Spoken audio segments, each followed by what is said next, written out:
would use, uh, involving all sorts of criteria. But with after reading those anonymous ballots, I was like, well, gee, you know, I don't know. You could figure out some like numerical factors for some components of it. How good a box office it did. Uh, but then season to season it changes. Uh, it's almost like they go on a mission with certain years, and they say, well, this we need to emphasize this. And I think the last 2 years it's been non-white, overdue credit to non-white performers, directors. And I think that has gotten more of them into the business. So now I knock on wood, maybe we won't have to, it won't have to be affirmative action at the Oscars anymore. But we'll see. Yeah. Now, Bill, you guaranteed us that it was going to be the promising young woman. So what's the guarantee worth now? Not too much. But I still think it was the best film I saw. Oh, there you go. I mean, that's what everybody does. I saw this, I saw that, and I did happen to see The Father, Whitaker. I don't know if you saw my email response to you this morning.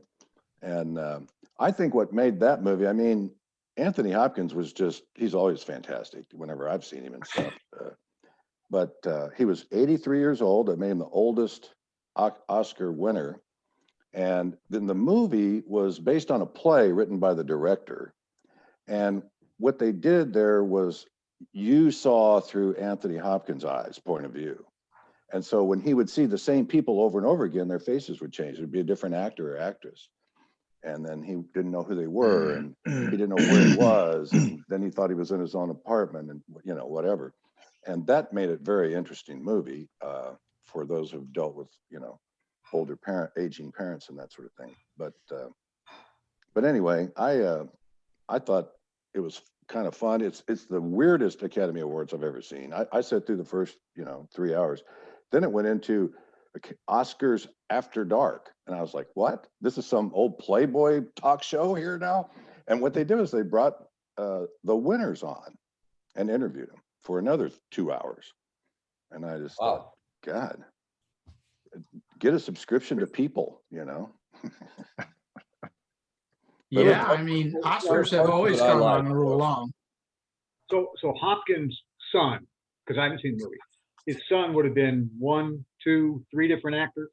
Right. And his daughter too. And it confuses you at first because you think that maybe it's the nurses come or something. And then there's also nurses. But when you're sitting there, it takes a while for you to figure that out. And you go, oh, I see what they're doing. Because you're kind of bouncing all over the place in time and in place. And then you're seeing it through his eyes. Any of you guys ever seen, I'm trying to think of the name of it, The Diving Bell and the Butterfly? Yeah. Which is a point of view movie to a certain point, but then it breaks away. It kind of reminded me of that when I figured it out, that I'm stuck in Anthony Hopkins' head here, whether I like it or not, Uh-huh. But Mr. Mattson, of course, he knew that Chloe Zhao was going to be a famous director when he told us about Ryder. Yeah, good. He was way out ahead. I think the writer should have won it before. When I was writing my thing up, I said, yeah, she's going to get it because she deserved it last time. They do that too. That's a combination of, things that, I don't know, Votes. Crystal ball things people do about why the Oscars did what they did. But yeah, I think she should have. And then I put Glenn Close down. I thought she's been ignored her entire career by the Academy, and she's about ready to kick, and maybe they'll let her do it. But no, they let her shake her ass on TV instead. She was the best thing on the show. She was the best thing on the show. But I didn't, I was hoping that she would win. But then that Taiwanese lady was funny. She offered, she should have been the host, and then done the jokes all night. So what do you think the ratings will be? Because my prediction is because they didn't show a lot of clips, there wasn't a lot of entertainment. It was, somebody described it as the awards show at the end of a very long convention. And Yeah. and just it was so politically charged that people who are not into movies and just want to see, oh, it's a country music award, or it's a Emmy award, or it's a, well, let's watch this. This looks like an award show. And, and all of that is coming at you. My guess is people went, it's enough of that. It's Sunday night. I wanted to watch something I could relax to, and this is not doing it. So I think the passive viewer bailed out very quickly. Wait, you're exactly right. The overnights on it were off 50%, 50. I was listening to Howard Stern this morning, and he said normally they're in the 30 millions. He said, I don't think this one will make 10. The overnights, they were off 50%. I heard one of the articles I read talking about the Oscars last night said that there has been a trend for awards shows in general losing viewers. They didn't elaborate on that, but I thought I'd look into it. But I generally don't watch them, but I know there's a lot of people who do. There have been the 30 million people before, but I wonder what could be, if that's something just since COVID, or I'd like to find out more about that. Because to me, award shows are, it's everybody turn to the right, stand in the circle, turn to your right and pat the guy in front of you on the back. It's kind of like self-congratulatory. And everybody says, oh, I don't even think of it as a competition. It's more like an exhibition, like a flower show or figure skating. I think it's only 60 plus that are going to watch it anyway. Everybody else is going to read about it and stream it the next day. Yeah, the numbers on it, 2021, 9.8 million. Last year, 23.6. 2019, 29.6. 2018, 26.6. 2017 was the last year that they were above 30 million. Wow. Well, there you go, Whit. There's your answer. Yeah, I figured it would drop off horribly. The director, I can't think of his name, Steven Soderbergh, produced the show itself, and he was very instrumental in trying to juggle a few things while it was going on and trying to do the best he could with their, the Academy didn't want to have any Zoom acceptances. They would do live, but not Zoom for some reason. I don't know. They didn't want to give Zoom credit or something. And they decided to get rid of all the musical things. I mean, that was part of the fun, was the songs and dance and whatever. So he was limited, but he's taken a drubbing this morning from the critics. They were saying it's like it would be more fun to watch wallpaper, Well, they quit having comedians host it. Yeah, I would watch for some of the comedians that would, like Bob Hope's joke. Oh, it's good to be back here at the Oscars, or as my family calls it, Passover. And then when even, I think that the irreverence that those guys brought almost made it like a roast. And that was fun. And the opening number that tried to incorporate all the best picture themes or something like that, that was fun part of it. But yeah, like you say, none of that last night. What was Hey, the? I don't know if it matters. I got to bail out a little early. So if we're going to get to Private Ryan, you can do it after I'm out, but I've got to head out a little early. I was just going to ask very quickly, what was the thought process about the venue change to Union Station? I didn't read why they moved it from smaller and so they could be more distance, socially distanced and Okay. stuff, instead of the giant auditorium, which Gotcha. is where it's like a basketball arena where they yeah. normally do it. And they justified it by saying it's one of the most iconic scenes repeated over and over in movies. It's like, that train station apparently is a linchpin to LA movies. Yeah, the exterior, not the interior. Exterior. Right. I agree with Mattson on that one. What do you say? he said the interior, not the exterior is iconic, not the interior. That's mostly all we saw. Every once in a while there's a bump to a commercial or something. They go, here we are at Union Station, and ground up thing or whatever. Usually the Academy Awards act as a bump for the movie watching audience to go see something, because they get to see a little snippet of this or that, and they like this or they don't like that, or they haven't seen this. I don't think anybody's going to go see these. I mean, I think they've played what they're Well, going to play. I think some of those movies like Minari and Nomadland are going to draw more people to wherever they're going to be, streaming or whatever. I think what will happen is people will see that the father won these awards and go and look and see that it's $18.99 to rent at home and go, you know, we could go to the theater and spend $100 with all the popcorn and stuff. Why don't we just spend $18.99? And I think it'll get there's some movies that will get a big home stream boost. Yeah.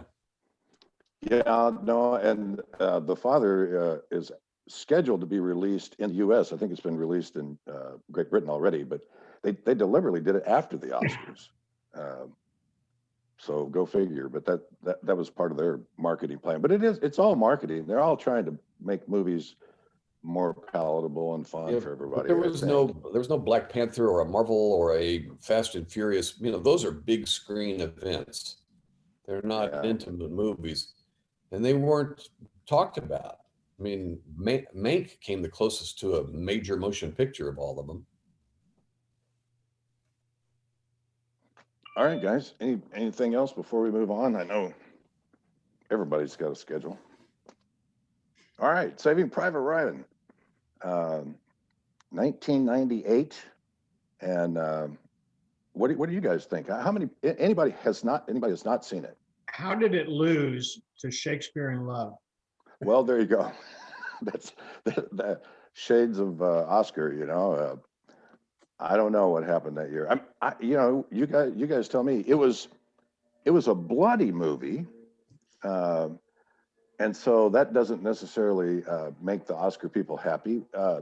Terry, you're familiar with this movie. What did you think of the violence? It's not gratuitous in a war movie. I mean, that's what war is about: violence, destruction. Legalized murder. So yeah, that was a movie that they tried to put on television uncut after it aired, because a lot of veterans groups and stuff thought it was so great and it was so authentic that they wanted to, and ABC ran it uncut, but lost about, I don't know, a third or 4/5, or not 4/5, 3/5 of their affiliates who refused to they knew what was coming and they just wouldn't put it on their market. So I don't know, maybe that controversy had something to do with it. I'm not sure. And I think the time had passed for World War II movies, no matter how well done they were, and that was a really well done movie. And the time that it was released in 1998, that's before 2001, it's before the Iraq War, all this stuff. I think it was out of cycle, and that had I think a lot to do with it. I think it's a real impressive movie, no question about it. But in terms of why did it lose to something like Shakespeare in Love that Matson was bringing up, I think it was out of cycle. What's your guys' main takeaway from this movie? What did it do for you? How did it light your fuse? I've read several, and I'll recommend the Stephen Ambrose book about D-Day. It really makes you realize how many different elements had to be coordinated for something on that scale to even be attempted, much less succeed. The whole thing about the phony army and the coordination between Navy and land forces, and the connecting of how the landing craft were to be used, the timing of the tides, air power. God, it was an amazing effort, and maybe the greatest single event in history, if you want to think of it in terms of just the coordination and the planning. Um, but Saving Private Ryan brought, after knowing about that, Saving Private Ryan brought it down to the personal level. What did the guys go through who had to actually put the foot on the beach and begin the liberation of Europe? You know, they were, and I think you got a little bit of everybody in that. Tom Hanks probably on the verge of a breakdown at any point. One of the most poignant scenes in it, to me, was when he was coming ashore, and he kind of gets to a point.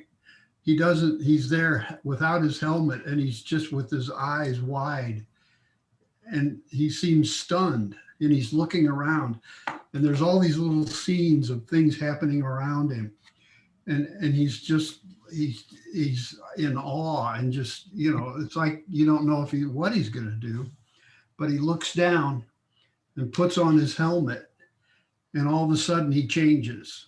You know, in one moment he's just a man experiencing all this horror, but he puts on his helmet and he's a soldier again, and he starts giving orders and looking around and pulling guys, you know, just taking charge. You know, I thought that single frame, single part of it that really just emphasized what, not just a man in the Normandy lands, but what about an officer, you know, who had to actually inspire other men to do impossible things.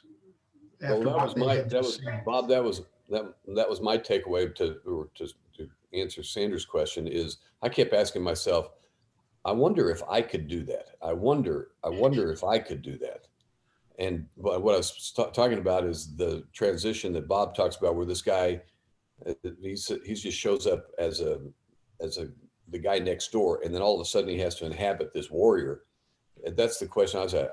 Could I step into that? Could I step into that? And that movie reminds you of that over and over and over again, where I think you have to examine, man, and you know, realize what it took for them to do it, and question whether you could do it.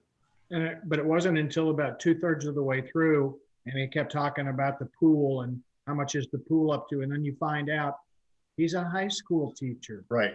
How the hell does that happen? That these guys are leaning on him. It's about, you run a business, it's about making decisions. That's all that matters. You just have to make a decision. Somebody's got to do it. All right. You know, we're talking about how authentic it was, but then some people criticized it for not being authentic. Ooh. Are you familiar with that, Bob? Well, Stephen Ambrose himself, who has written several books, Citizen Soldiers, Band of Brothers, he wrote, and I think he was, and they had some other guys that, as I recall too, I read that a lot of the veterans that were shown some of the early screenings, one of two things: either they couldn't take it because it was too real, or they came out and praised it for its realism. So I don't know. I guess there's some people who are going to nitpick, but and I don't know enough about the little specifics and things to say who's wrong and right in that. But where were they saying they missed that, Mike? Well, you know, for example, one of the things is, you know, as far as history goes, it was a British landing force that brought Army Rangers into Omaha Beach. But the way the story is in the movie, it's an American ship that puts in a landing force of American landing craft that come in, and they all Rangers storm the beach. In history, it was all kinds of people. There were British, there were Americans, there were Australians, there were Canadians. It was a huge, D-Day itself was just a huge strategic thing that they didn't do very well in some cases, but in other cases it did work. But so that's the basic thing. If you want to be, I can't remember who it was. One critic said it's about 90% bullshit, and Tom Hanks knows that, but he he doesn't care and Spielberg doesn't care. No, that's not true. Omaha Beach was the primary American landing beach. The Brits had Sword, the Canadians and the Aussies had Juno. I mean, it was definitely a United Nations invasion, but Omaha was the beach where the Americans landed. Now, the Limeys might have brought them in, but they didn't stay there. They the Brits had their own invasion force at another beach, and some of the beachheads were virtually uncontested. Wasn't the case at Omaha, but some landing forces moved on off the beachheads pretty easy. And then the other thing, to Bob's point about the coordination, the naval bombardment at D-Day was horribly inaccurate. They either overshot or they undershot their targets, and in some cases were bombing the Allied troops. All right. Okay, the one criticism Shelling. that I heard, can you guys hear me? Yep. Was, remember, I think it was just before they stormed the machine gun at the radar place, when they were walking through the countryside, when it first came up that there was a pool with Tom Hanks, you know. Where'd they let the guy go, you mean? What? When they let the guy go? Yeah. No, before that. Place. Before they got there, and you know, Upham's being abused by everybody, you know, get your little rat paws off of me, and you know, go ask the criticism I heard is you would not be walking around in the countryside like that, talking at the top of your voice. You wouldn't be having a conversation. You know, you'd be keeping it quiet, you know, pretty much, so they wouldn't hear you coming. That's one thing it was a military guy or something that said that they probably wouldn't have been having this, you know, fairly lighthearted conversations as they were making their way. So that what amazes me about it was when the landing craft came up to the beach, those first 10 minutes, maybe longer, of the movie.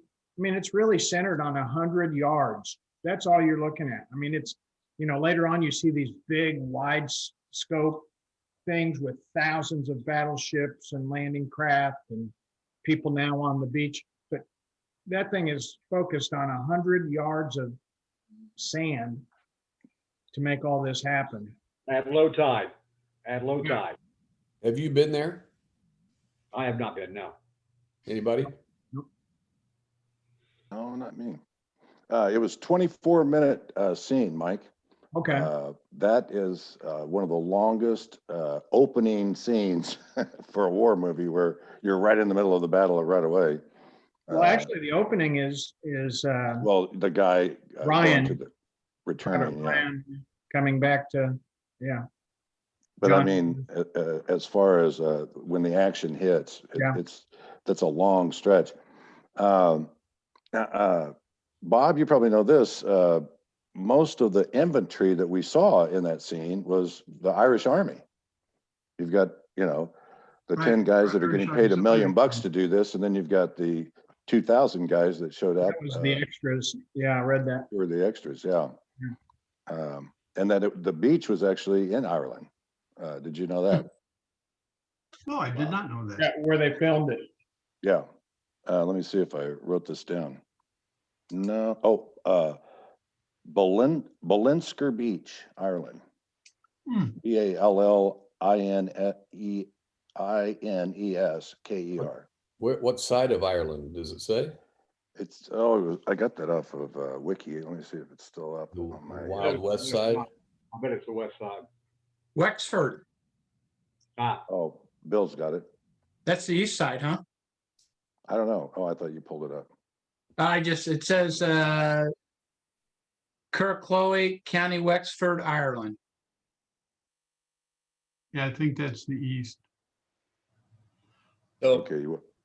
another trivia thing that a lot of movies get wrong, apparently. I saw on the History Channel that a bullet loses its power within 3 feet, in the water. If you're underwater 6 feet, there's no bullet that's going to penetrate water and hit you. They did tests where they would shoot bullets into water, and amazingly, water just slows them down incredibly. So if you happen to be more than 3 feet under, the bullets probably aren't going to hurt you. And it does show some guys getting nailed when they're underwater. So just another That's probably interesting trivia thing. That's probably got a little bit of difference based on the caliber of the bullet. I mean, those were heavy machine guns that they were firing at them. Yeah, but the MG-42 just shot 9 millimeters, from what I understand. The buzz. They should have landed in submarines. Hey, you can figure it out. Come on. The Japanese had a submarine aircraft carrier. I think we could figure out a submarine landing craft. I've forgotten, was this based at all on any facts, or was there was a It was a book, Bill. It was a book about the Island brothers, I think they were. Yeah. Their actual name was. a different group of brothers? Right, different name. But that's, someone came to Spielberg with this book idea and turned it into I think the original story, I think, was, if my memory serves me, which it usually doesn't these days, there were only 3 brothers total. And so they went to get one. Another one died, and there was only one that was going to be left. And that wasn't dramatic enough, so they made it 4. And, Kind of counter to that storyline, my wife's father, who passed away at 97, was a veteran of World War II. He was in the Navy, and he and 4 brothers were all there. They were either in Europe or in the Pacific all at the same time, and thankfully they all made it home. So quite the opposite of the story. However, earlier in the war, the 5 Sullivan brothers were all on one transport ship, and it got sunk. Sullivan Island. 5 brothers down at one, and that's when they said no more brothers in the same unit. You have to be spread out in different arms of the service and different units. We can't have brothers in the Whole same families going down. Right. And there was a draft exemption if you were the sole remaining male of your family. You could be exempted from the draft even, rather than wipe out a family's bloodline, they'd let you skip the draft, which was kind of good, I guess. I'd forgotten some of the other stars in this. I'd forgotten about Ted Danson. I'd forgotten about Paul Giamatti. Yeah, did you catch Bryan Cranston as one? Yeah. The one-armed guy. The medic who dies is a star of a show called Sneaky Pete. I don't know if you guys ever watched the Sneaky Pete series. We talked about him last week. I think Mr. Walsh, Giovanni Ribisi. I love him. Yeah, that's quite a scene where he bites it there. Yeah, or the scene where he's patching up a guy and he's going, I stopped the bleeding, then ping, a bullet hits the guy's helmet. Yeah. And he's like, oh, God, and he goes, give me a chance, just give me a chance, and he goes wild. It just shows, and then in the way he's constantly looking for somebody to help and everything like that. And it made me wonder, I wish they had talked about, one of the options you have as a conscientious objector is to be a medic. Okay, well, we're not going to make you shoot a gun, but you got to prove you're not just a coward, and you got to be a medic, So I was kind of hoping that they'd say something about that, like what made him, how did he end up a medic and all the other guys end up as gun-toting infantrymen? His mom was a nurse. A doctor. Well, there's that might have got him swayed into it. It's like my cousin who joined the Navy, told me he's going to get an education in electronics, then get out and go into the electronics business and things. They found out he'd worked as a busboy in a restaurant, and he spent 20 years in the Navy as a steward. Don't tell them your background if you enlist. That's the motto of that, you know. Unless it's something that'll keep you out of combat. I Yeah. can draw maps. Dude, I can draw maps. You know, I can play the trumpet. Later, like that guy would have I'm been. really good with drones. The scene I was not looking forward to seeing again was when they had the hand-to-hand combat with the German at near the end when they were in the building. I just remembered that thinking, oh God, that would be the worst thing, you know, hand-to-hand combat with bayonets, you know. I know So- that was truly a revelatory scene for the interpreter that they had brought along. That was his moment in the movie. So did anybody catch the foreshadowing of that? Remember, they just took the pillbox and Melek has the SS knife and he starts having like a little panic attack.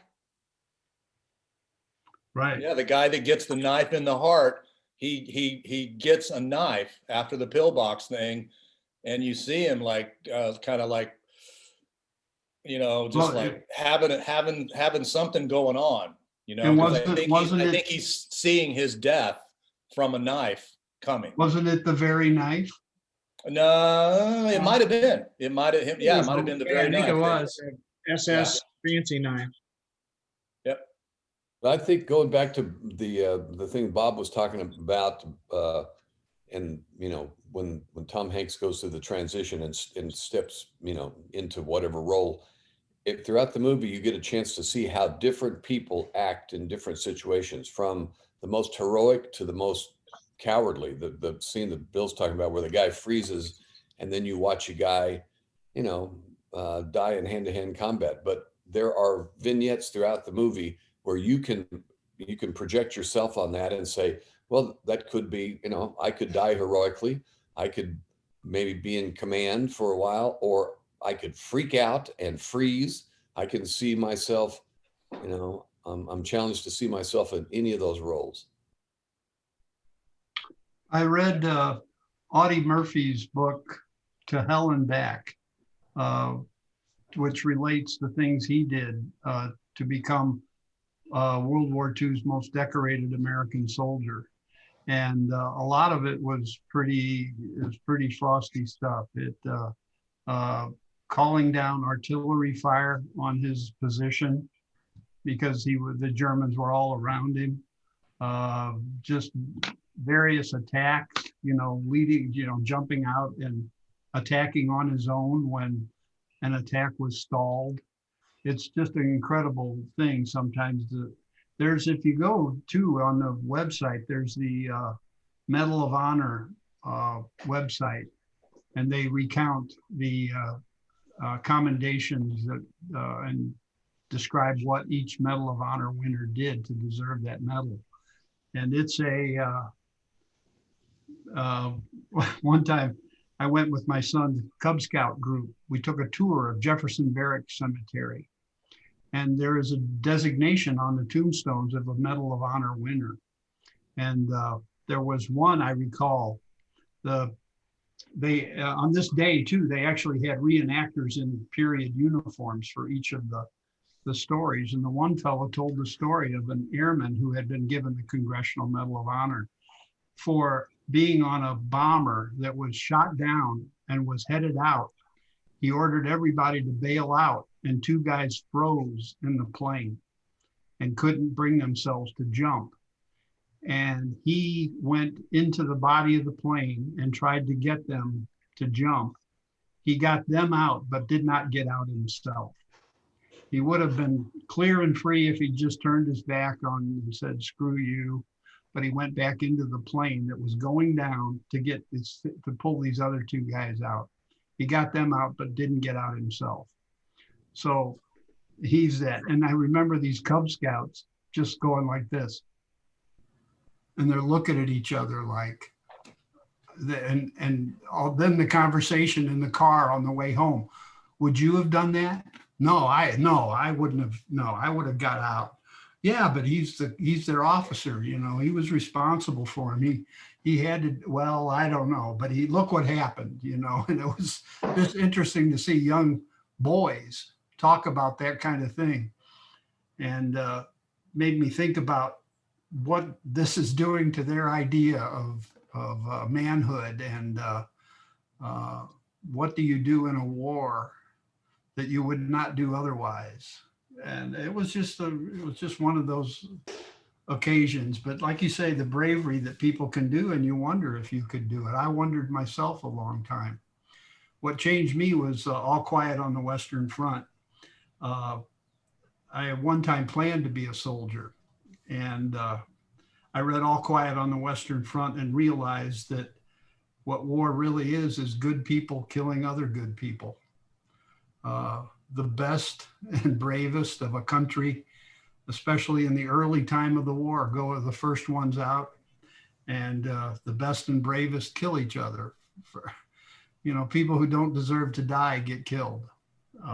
And it just frosted me on it. And that's what turned me to be a pacifist, really. People ask me a lot, like, how can you be a pacifist and read so much military history? And I tell them I'm a pacifist because I read so much military history. Exactly. It's kind of the unavoidable conclusion. It's like the line from Sonny Corleone: "The army's for suckers." Well, there you go. All right, I want to try to keep things moving. This was our first war movie as the weekly pick. See you, Whit. See you, You gotta Whit. go. All right. So all this time we've been doing it a little over a year. It's our first war movie as a pick, I think. And it's our first Spielberg movie. So just a couple of firsts there. If any of you have, anybody seen the South Korean movie called Tae Guk Ji? Oh yeah. Have you Yes. seen it? Yes, Oh, I saw it. it's, if you like the realistic war part and the brother thing, it's a thing where two brothers go to war and they end up on the two sides. It's more of like a civil war and they're fighting against each other, and it's in South Korean. But Is I this just wondered- your small pick for next week? No, I'm just saying if you guys, that's just free information there. My small pick for Free. next week, though, I'm going to start the recommendations with, and this is kind of a heads up more than it is recommendation too. There's a movie that was a documentary done with Jane Fonda and Donald Sutherland during the Vietnam War. They went around and entertained the troops, and they put together a musical comedy routine that they called FTA, which means fuck the army. And it was wildly successful on tour, but then it bombed in movie theaters because Nixon caught wind of it and made a few calls, and it was no longer in movie theaters. It's being re-released for the first time in 50 years or whatever. And right now it's available on demand at, I think $10. But I think it won't be long before it'll be, $3.99 or $2.99. It's the So name. that's, Sanders, where did they perform? Obviously, it wasn't on base. I mean, they weren't. they went to different places around Vietnam. I mean, they just like Bob Hope would, is the impression I get. They went to different locations where bases were and stuff. I guess Jane had not turned into Hanoi Jane yet or something. I don't know. It came out in 1972. That's all I haven't watched Oh, it. no, man, that's right in her sweet spot. What's it called? It's the name of the movie is FTA. Oh, that's the name of it. Okay. Yeah. F.T. FTA. Who's got the pick tonight? Bob would be next. Bob. I was undecided until this discussion came about, and I thought, well, we haven't had any war movies up till last week. Let's do another one. Available on Prime Video is Slaughterhouse-Five. Okay. Has everybody seen that? Anybody? Okay. Yep. But it's been a while. Yeah. Yeah. Who's in it? Number I one. forget. Not the Ron Liebman's probably the only name that might jump out. Valerie Perrine, if you read Playboy from the 70s. Read it. Read. Yeah. If you picked up a Playboy in the 70s, you know Valerie Perrine. Oh, then I guess we all know her.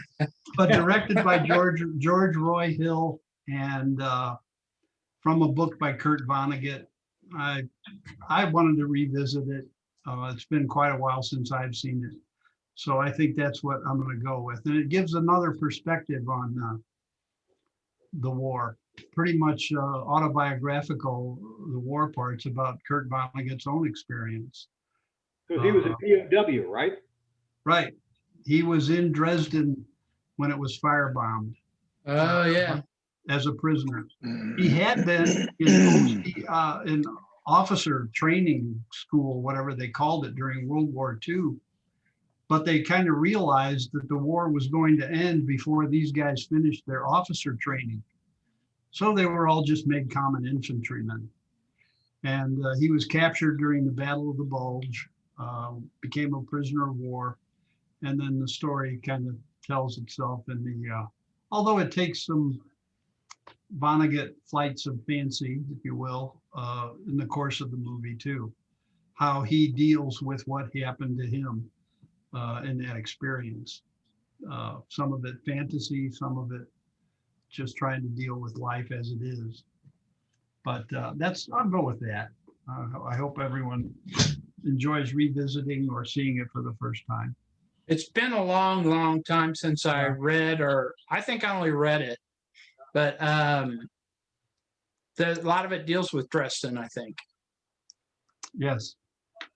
The place where they are kept, the prisoners are kept, is Schlachthaus 5, or Slaughterhouse 5. That's where they were barracked in Dresden, which is a great, this thing practically writes itself, you know.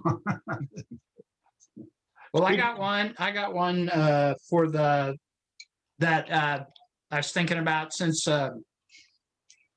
based on what's the guy's name won the best actor?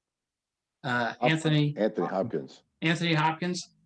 I'm going to suggest Magic, which was a movie he did a long time ago. That's really good. I think it is anyway. Have any of you guys seen that one? Seems like I have, but I can't recall. it's been a while. He's a ventriloquist. Who else is in it? There's the I don't know really. I was going to say the dummy, but there's a they are when we watch it. We're the dummy. When we watch it, they are the two main characters, and it came out like in 1970. I was still in high school, and it's scary. I don't think it won an award or anything, but I've been an Anthony Hopkins fan ever since then. I thought, oh boy, I like this guy. cool. I was going to say that we hadn't seen war movies, but The 12th Man, if you've seen that, is kind of I did watch that on the last week. periphery of war. Yeah. I missed that, Michael. Oh, no. What title? The 12th Man. Oh, The 12th Man. Yeah. Yeah. No, I think watched that one. That's absolutely a war movie. I mean, Yeah. Oh, yeah. you got your Germans, you got your resistance. That one guy, John, what's his name? John Ray Vaughn's. John Riss, the German officer. Yeah, he played King Henry and the Tudors, and he was in the movie that Jeff did, the Woody Allen movie. He was one of the boyfriends. Midnight in Paris. Midnight. Oh, maybe you didn't. The one with tennis was Scarlett Johansson. Maybe we didn't have that movie club. You know what I'm talking about, Jeff? The one where Scarlett Johansson, they have the tennis. That's Match Point. That was the Match one I Point. recommended. Yeah. Match Point. So we did watch it for. Yeah, he's in that movie. He plays, I think, her main boyfriend. He's the same guy as the German soldier. Uh-huh. If you would maybe I'd like to toss one out. Interesting segue. Speaking of Henry, I watched this last week. My father turned me on to this movie. Came out in 1966, and one thing that's impressed me to this day, there's not one syllable of wasted dialogue in this movie. It's A Man for All Seasons with Paul Yeah. Scofield. About Thomas More not coming to an agreement with Henry VIII on whether he'll bless the marriage to Anne Boleyn or not. I just think it's a phenomenal movie. John Hurt was in that movie. He was like 26 years old, one of his very first films. But to me, it's a brilliant movie. So that's my small pick, as you guys like to say, for this. Oh, good pick. I've watched that more than twice. Yeah. It's got great dialogue in it. Great dialogue. Yes, indeed. And Robert Shaw. Yeah, as Henry VIII. Yeah, Very good. yeah. That'll be good. Orson Welles as Cardinal Wolsey, and I mean, there's some people in that movie. A cast of thousands. Who else? Anybody else got a pick? I just tell Mike to watch his Quo Vadis Audia. You did? Yeah, that's good. Good. That was a nominee. Yeah. I just thought it was more of a documentary than it was a film category, you know. That's why I voted for another round for international feature. Anybody else? Jeff, you got one? Talking about military stuff, I was thinking, and I don't remember if it was a good movie or not, but Catch-22 Yeah. Oh, yeah. was an amazing book. And it might be, they did get turned into a movie, right? Oh, yeah. Oh, yeah. Yeah, Mike Nichols. And a mini series. Yeah. Yeah. yeah. So I I've would throw seen the that out. movie more than twice, Bob. I've seen that. That's one of my favorite movies and books. Yeah. And Heller and Vonnegut are frequently mentioned together in terms of both being World War II veterans who then wrote novels about their experiences in the war. And It's what- Unflatteringly to the military. I would call it a major movie. right. Yeah. Bob Newhart. Bob Newhart. he's so Yeah. good at that. And What? so, and then who was his aide? I forget that guy, but he's a great character. Oh, He God, says, yeah. Now, Bob let me get Newhart? this straight. If you're here, I'm not to let him in, you know. Can I let them in if you're not here? Richard Benjamin and Orson gal. Welles again. Art Garfunkel. Yeah. Yeah, and Orson Welles is the general. Dreidel. Not General Dreidel, and Dreidels Dreidel. whack. Yeah. Yeah. If I hear one more word out of you guys, no, I that's one of my favorites. But anyway, I've read the book more often than I've seen the movie, but the movie's worth going back. When Me too. they made the series out of it, I was expecting a whole lot, but that was kind of a letdown. I was having trouble buying the guy as Yossarian. Just something, not like Alan Alda was. Right. He was terrific. or no, it's not Alan Alda. It's Alan. I can't think of his name. Alan Arkin.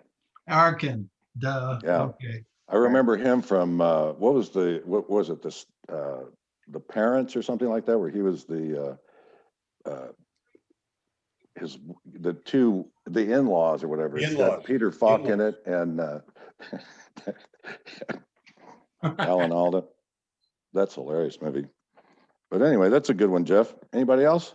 Yeah, while we're on the war theme, let's try A Thin Red Line. Oh, okay. So Terrence good one. Malick. Terrence Malick came out of like 20 years retirement to make that movie. It's got Nick Nolte, Woody Harrelson, Jim Caviezel, and I can't remember any other ones, but that's pretty terrifying in points. From a book by James Jones. Yeah, the Guadalcanal Diary. Right. Right. The three James Jones books, The Thin Red Line, From Here to Eternity, and I think another one called Coming Home. But those three books by James Jones, again, like Vonnegut and Heller, it's recounting his own experiences. You know, it's not a third person kind of narrative. He lived all that stuff. Thin Red Line is probably my favorite of those three. Now, there's an earlier version and a later version. Is that correct? Was the early one black and white? Was Thin it Red Line? named The Thin Red Line also? Because the one I'm talking about is, more contemporary. Yeah, that's the only one I know of. I don't know that they made a. Well, there was a black and white one, Really? I think, made earlier. I'm not sure if it had the same title or not, but Well, Could I be don't want to wrong. watch it twice. Just tell us which one. No, you're right. 1964, there was a version. Yeah, 1998. Yeah. 98 again was when Saving Private Ryan came out, and that movie came about then. Shakespeare in Love, The Truman Show, Rushmore, and The Big Lebowski all came out that year. Wow. That's a hell of a year. That was like 1939 all over again. Didn't Big Lebowski win the Academy Award? No, I don't think so. The best picture that year was Shakespeare in Love. Yeah. Oh, again? Yeah. Brought it back for another Oscar. Maybe they could give out little tiny Oscars, like participant Oscars. Oscar Yeah. Terry, this has got a bathroom break in it. 2 hours and 51 minutes. Oh, well, you get your money's worth. Well, we got a lot of homework, you guys. I don't know if I'm going to be able to get all these in, but I'm going to try. A lot of war. Yeah. Come on, Terry. It's prom week. I forgot how long it was. It didn't, Ease up on the homework. you don't even realize it. If it's a good movie, You don't realize it's that long. At least I don't. No, that's right. A lot of these movies, I'm just watching it like an hour of a night anyway. Yeah. Yeah. It seems to be pretty good. It's a good way to break it up. But I've been going back to them. I've been trying to watch a bunch of them. More so than series. Well, if it's a good movie, you're disappointed when it ends, no matter how long it is, the way I feel about it. There are those movies I watch and I'm constantly pausing it to see how much time is left. And I'm like, Not boy, a good sign. that's not a good thing. I would really recommend, if you didn't see that 12th Man, to see it. Yeah. The guy that was the main character, has he been in anything else? I don't know. I didn't see anybody in there that I've ever seen before, but They're all Norwegian. I was gonna say, I don't speak Norwegian, so. wasn't he an English guy that was planted into Norway? They were all He Norwegian. was trained in He was They were trained. all 12 of them. Okay. And it's based on a true story. Mhm. Yeah. In fact, it's the story in Norway. It's like, I don't know if it's like Paul Revere and George Washington and everything all wrapped up. Apparently that guy's story it was a big deal. I did catch Memento. I think you mentioned that one, Bill, and I hadn't revisited that for some time. I watched it. And I tried to watch, what was the one that you had, Pete? Unforgiven or something? Unbroken. Unbroken. I got halfway through that before I had to take a break, and I'll get back to it. But that got me. I mean, I want Yeah. to see the rest of that one. That was Yeah. a good one. But boy, it's hard to keep up with them all, I'll tell you. Yes. Mahoney, anything? Oh, come on, name a movie you want to watch again. That's not baseball.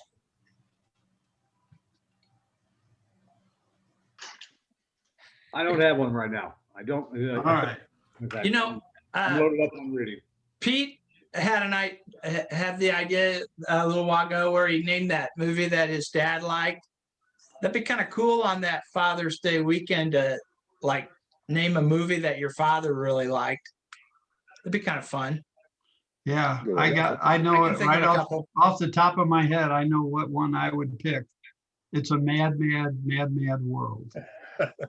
He took me to see that when I was, I don't know, 10, 12 years old Or the at the, Misfits. at the Cinerama. And he was a fan of all those comedians, you know. He liked the comedy, huh? Oh yeah, we had comedy albums around the house. All of them. Shelley Berman was one of his favorites. Jonathan Winters. Listening to Jonathan Winters LPs and stuff like that. They must have had a Red Skelton one. We watched Red Skelton every week. I don't think we had any of his albums, you know. Have any Alan Sherman? That's what I was just gonna say. My son, No, no, I don't know why he missed Alan Sherman. that was your generation at 7. Yeah.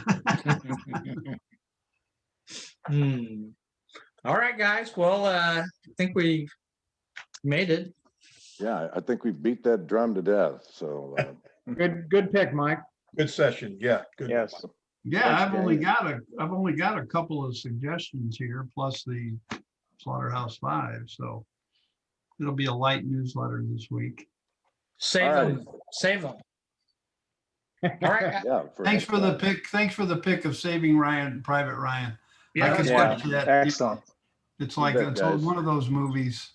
I get had into been thinking about it for a while, and it was 2 hours and 45 minutes, and I thought, man, that's pretty long. And just like Terry was saying, I mentioned that to Whitaker, that's a good movie, but it's so long. And he goes, well, I watched it before and thought, I Yeah. sat through it all. Time well spent. I'm still trying to find Band of Brothers on DVD because that's another one that way. Yeah, And talk about long. That's 8 10 episodes. hours. Yeah, Yeah. 8 or 10 of them. That's a That- great that is series, though. just as I love good. that and the Pacific. Those are both Ambrose-based Right. stuff, and I read the books on those. Those are great books too. Ambrose is a great writer. That, All right, guys. that Band of Brothers is practically the route my dad did in World War II. Oh wow. Really. Mm. Yeah. Yeah. And he wrote his memoirs. I'll post it to our website if anybody wants to take a look at it. He was one of the first ones to Dachau. Oh, Wow. okay. Well, Yeah. was he a paratrooper? No, he was a dog face, a GI. He was Grunt. Infantry. Do Yeah. you know off the top of your head what division he was with? 45th. Oh, okay. He was in the Thunderbirds, and I don't know. He actually went through Omaha Beach, but he went 6 months later, and he caught up with his group in October of 44 near the French border, and he was in on the Battle of the Bulge and the crossing of the Rhine. There's a pretty good. He describes the night they crossed the Rhine pretty well. You might enjoy that. It's kind of interesting. When did he go in? It sounds like about sometime in 42 or something, huh? He went into the army in 42, but he went into France and Germany in October 44, September, I think, September 44. And then I had 2 uncles that both served in Europe. My dad's older brothers. My dad didn't graduate from high school until 46. And he was over in what was called the occupation forces in Korea and was out again before the Korean War started. So, but my 2 uncles have told me many stories. Wait a second. You guys got a second? Yeah. Hang on a minute. I was going to say quickly, Bill, I met your dad, saw your dad, hung out with your dad, had no clue that he was a famous soldier, at the time when I was a kid. I don't think that's not how they kind of looked at it, Well, I know. I mean, I'm just saying he never brought it up. If Right. someone else hadn't told me, he didn't talk about it. Well, he was like all the other ones. He really didn't want to talk about it. Yeah. There's too many bad things associated with it. But there, towards the end of his life, he decided to write about it, which is something a lot of them didn't end up doing. And I think he just saw a real need for it for people to know kind of what happened, and that's kind of how he did this thing. But anyway, I'll post it for you guys. I think Pete and Mike, both Mikes had seen it before, but Let me show you what my Uncle Ed brought back from Europe. Oh, Wow. We're good here. It's all. Watch where you're pointing that thing. You pointed it right at Jeff. there goes Mike. Yeah. Yeah, 1939 Luger. Parabellum Luger. Quite a hefty little piece. Come by sometime. I'll let you handle it. But still got the holster. Oh, wow. Wow. Well, I Yeah. hope there's no foreshadowing for the end of you with this. Or No, I have two historical weapons, that one, and I have a Mosin Nagant, which was the Russian rifle produced from World War I on into World War II. It's probably the most produced military rifle ever. It might still be in use by various armies in Asia and Africa. But no, I kind of ended up with them. They were both given to me, and I don't know what to do with them now, so. Some of these things with my dad's, I donate to the 45th Infantry Museum in Oklahoma City. So depending on what unit he was with, you might consider something like that. Yeah, his daughter, my cousin, gave it to me. Well, actually, she gave it to my brother Jim. He gave it to Ryan, and when Ryan passed away, his widow gave it to me. So, like I say, I don't really know what to do with it. I don't shoot it. God forbid. I think at worst I would wave the unloaded pistol at some burglar, maybe. I don't know. Just to overawe him or something, well, No, there's you a can get scenario. There's a scenario in Band of Brothers where GI, and the air paratrooper comes into possession of the Luger. He puts it, he sticks it in his belt. It goes off, blows out the main artery of his leg, and he dies. Yeah, I know. I think about that, and it makes me not want to handle it too much. These are instead of pointing it at a robber, you should just hit him with it. That thing's heavy.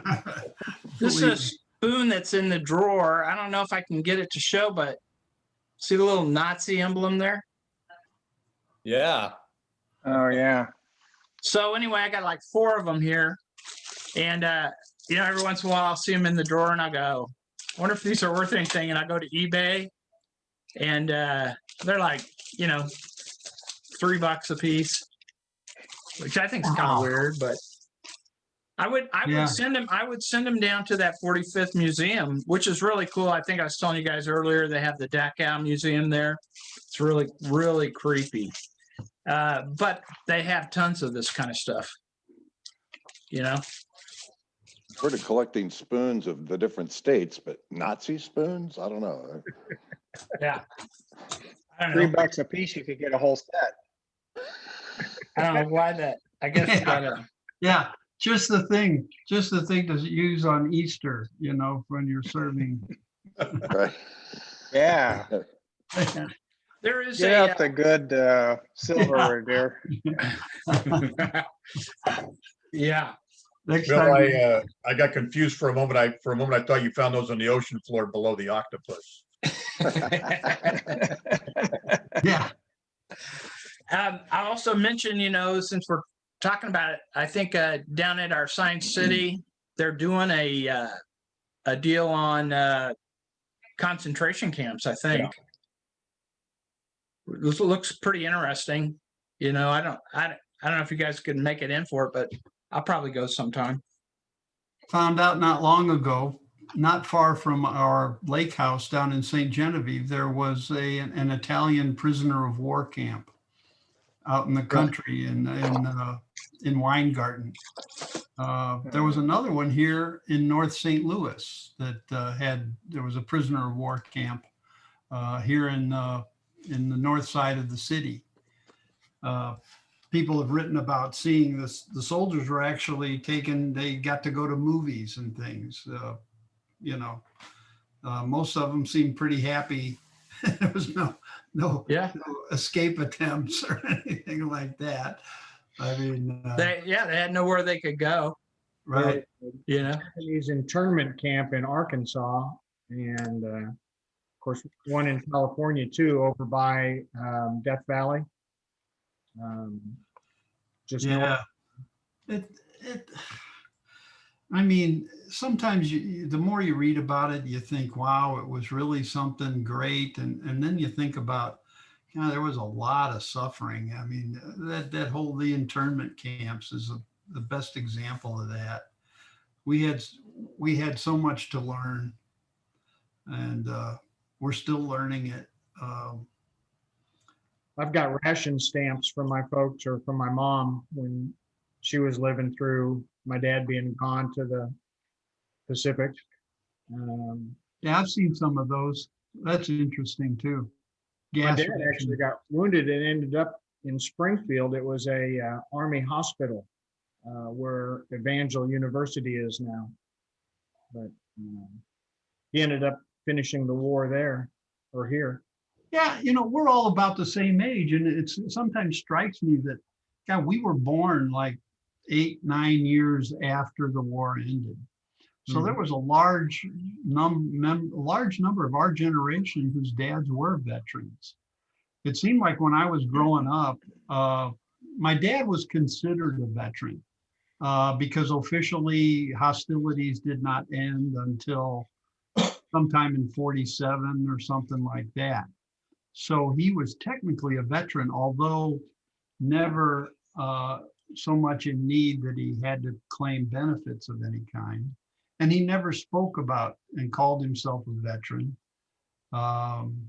He hung out with a lot, although all the dads of all the kids that I hung out with, there were a whole bunch of World War II vets.